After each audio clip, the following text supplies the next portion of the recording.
What is data? What comes to your mind when you hear the word data?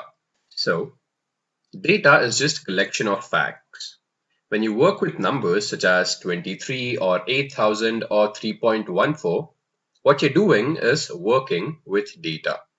When you say statements such as this is Sparta, my name is Jim, or I love pizza, again, you are working with data.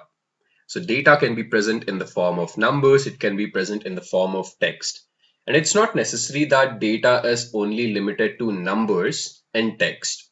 Data can be also present in the form of images. So as you see over here, we've got an image of a car. And data can also be present in the form of videos. Especially right now, after the boom of internet and social media, most of the data which we have is actually present in the form of images and videos. So if you look at all of these social media sites such as Facebook, Instagram, YouTube, Pinterest, and so on. So on an everyday basis, you have millions of pictures being uploaded on Instagram. Similarly, on YouTube, you have maybe thousands of videos being uploaded every single day. So what you're doing is generating lots and lots of data every single day. Now, let's actually understand how is the data back then and right now. So when I say data back then, I basically mean data around 2 to 3 decades back. So data around 20 to 30 years back was extremely small and it was also structured. So when I say data back then was small, I mean that data back then was present in kilobytes, not even megabytes. So if you'd have grown up in 80s or 90s, you would have known of a storage device called as floppy disk. And there was a time when the maximum storage capacity of a floppy disk was only 512 kilobytes. So you could imagine how scarce data was and also how scarce storage of this data was. So you have a storage device where the maximum storage capacity is only 512 kilobytes. So data back then was extremely small. And data back then was also structured. Since back then you did not have the internet and social media boom, data was mostly present in one single format and it was structured. So when I say data was structured, it was sort of tabular, it was present in rows and columns, and you did not really have any important motive to find out analysis from the data which you had back then. But the data which we have right now, because of this exponential increase, we have terabytes, gigabytes of data being generated every single minute, not even every single day. And all of this data is unstructured. So what is unstructured data? Data which is not present in your typical row and column format. So data which you can't really take and directly fit into a table or into a row and column format is known as unstructured data. So all of your image data, all of your video data can be tagged as unstructured data.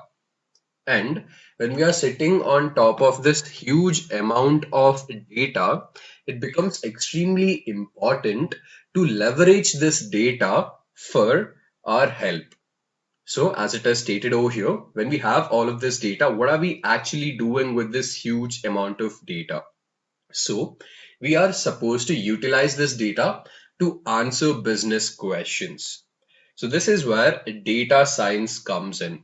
So with the help of data science, we can actually use all of these insights to increase maybe a company's market revenue, or this can also be used to control the spread of a disease.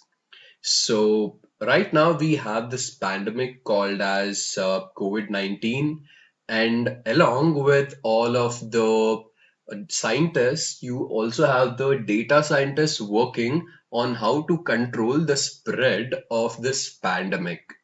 So data science has its applications across wide number of domains. So now that this is clear, let's actually look at some of the applications of data science. So consider this scenario where you are sitting in your home in India and you suddenly get a call from your bank asking you to verify if you have actually made a transaction of 50,000 rupees in Australia for a diamond necklace. But the problem is, you've never been out of India, you've never been to Australia, and you've never spent more than 20,000 on your credit card. So, why is the bank calling you and asking you if you've actually made this transaction of $50,000 in Australia for a diamond necklace? So this is a fraudulent transaction, and your bank was able to find out that this was a fraudulent transaction, and the bank members or the bank staff immediately called you asking you to verify if this was actually done by you.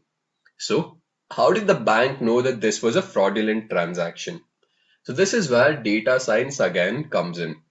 So your bank would have been using some back-end data science algorithms and data science techniques where they go through all of your transactions. And by going through all of your transactions, they would know that in general, you do not spend more than $20,000. The maximum you've ever spent is actually 20,000 rupees, and you never spent more than that. And on an average, you normally spend around 5,000 to 6,000 rupees for your credit card transaction. So also you have never used this credit card anywhere outside of India. So suddenly when this data science algorithm sees that there has been a transaction of 50,000 rupees and this transaction has been done in Australia, it immediately tags it as a fraudulent transaction and you get this call to verify if this was actually done by you or not. So this is a very good example of data science application. Then we've got this another data science application. So I believe all of you would have a Gmail account. If not Gmail, then any other email application, you would have at least an email ID.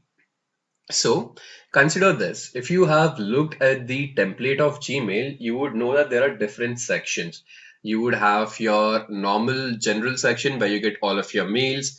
Then you have your spam section where all of those spam emails go. Then you have promotions, and then you have some other sections. So how does Gmail know whether it's a genuine mail or a spam or a promotion? How does this happen? So again, Gmail is using some data science algorithms and data science techniques at the back end. So what Gmail basically does over here is it does text mining or text analytics. Now, whenever you get a mail, consider these things.